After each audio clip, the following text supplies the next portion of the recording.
I just got back from MagicCon Las Vegas and I had so much fun. I even had fun losing to your guys' awesome cards.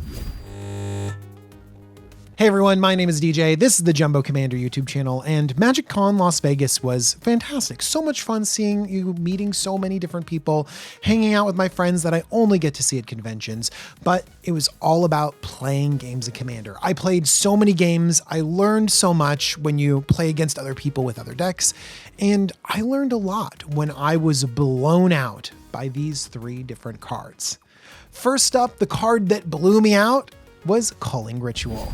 2 black-green for a sorcery, destroy each non-land permanent with mana value 2 or less, add black or green for each permanent destroyed this way. They played Culling Ritual against my Mardu Artifacts deck, which does go a little bit all in. I am vulnerable to the thing like a Vandal Blast, but Culling Ritual was so much worse because it was so hard to come back from. Like, they had taken out some mana rocks, some relevant creatures, and I was set way back, and in that exact same turn, where normally a board wipe opponent just says pass, they played an Elgar Gargaroth and a Toski. Just, there was nothing I could do. Like, they just started taking over the game and kept refilling their hand with more and more cards. Like, I was totally blown out by this Culling Ritual. So that's why I'm giving it a try in one of my own Commander decks. The next card got so much value over the course of a Commander game that I just had to pay attention to it. It's Palantir of Orthonk. Palantir of Orthonk is 3 mana for a legendary artifact. At the beginning of your end step, put an influence counter on Palantir of Orthonk, and you scry 2. Then target opponent may have you draw a card. If that player doesn't, you mill X cards, where X is the number of influence counters on Palantir of Orthonk, and that player loses life equal to the total mana value of those cards. At first, I was like, just always mill the cards, you know, Combustible Gear Hulk is only so good. It's more of a fun card that I like to play than one that can reliably draw you cards. Although the Scry 2 is really good on this card, man. People, they just go top and they look at you and they're like, go.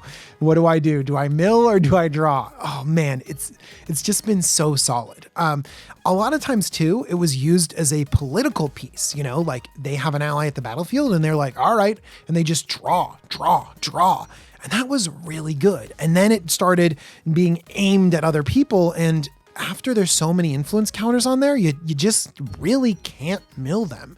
You really just have to let them draw every single turn. And so it was kind of a fun political Phyrexian arena. I know this is super good because I took a ton of damage to the face. Actually, one of the cards that was milled, Eagles of the North, was kind of just a land in this player's deck.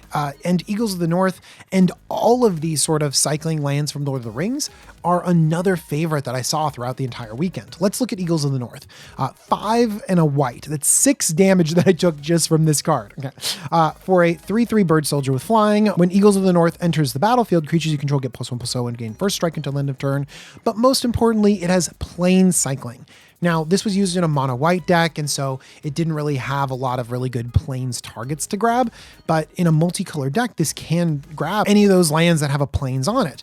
Eagles of the North might not even be the best example of this card, like Generous Ent, Oliphant, Troll of Khazad-dûm, but I think the best is Lorien Revealed. It's a tapped land that can also just draw you 3 cards and fix your mana. Like, these cards have been incidentally just powerful lands in people's decks that also can just pivot into an okay spell. And these have really paid off in a lot of different Commander decks.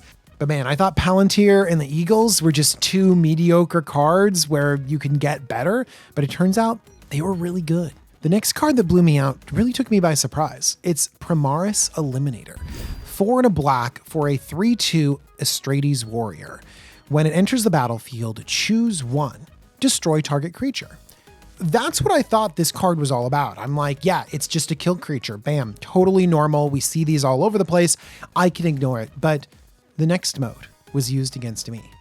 Or you can choose Hyperfrag Round. Creatures target player controls get -2/-2 until end of turn. That's what led this Primaris Eliminator to take out 2 of my mana dorks and my Toski. Like, gah. It just decimated me. I was set back to the Stone Age. I didn't have my mana ramp and I didn't have my card draw in my green deck. And like, I was dead. I was totally dead by this single warrior. And I had written it off in the 40K set. I'm just like, look, it's just another kill creature thing. It'll go in the 40K decks. Great. Actually, like I was running Necron Deathmark. I'm like, that's the good kill spell from 40K.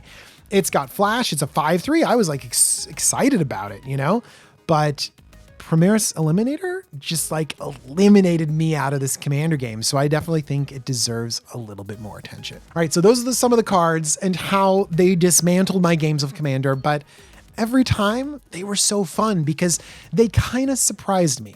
All right. Death Reap Ritual didn't surprise me. I knew that was a good card, but the other ones really surprised me. I undervalued them and it took them being played against me. For me being dismantled by this Magic card in just the right situation, for me to understand how good it is. And that's the fun about playing with other people. And so thank you so much. If I got to meet you or play against you or sign your card or whatever at MagicCon Las Vegas. And if you're interested in having a great time, just check out any of the conventions. Plenty of them are coming up and hopefully I'll see you there and we'll play some great games of Magic. And this time I'll blow you out with some of these cards. Hey, I'm a Magic the Gathering ambassador, and this episode is sponsored by Wizards of the Coast. Thank you, Wizards. All right, everyone. Thanks so much for joining me. Thank you for everyone that supports the channel, and I'm going to see you all really soon. Bye-bye.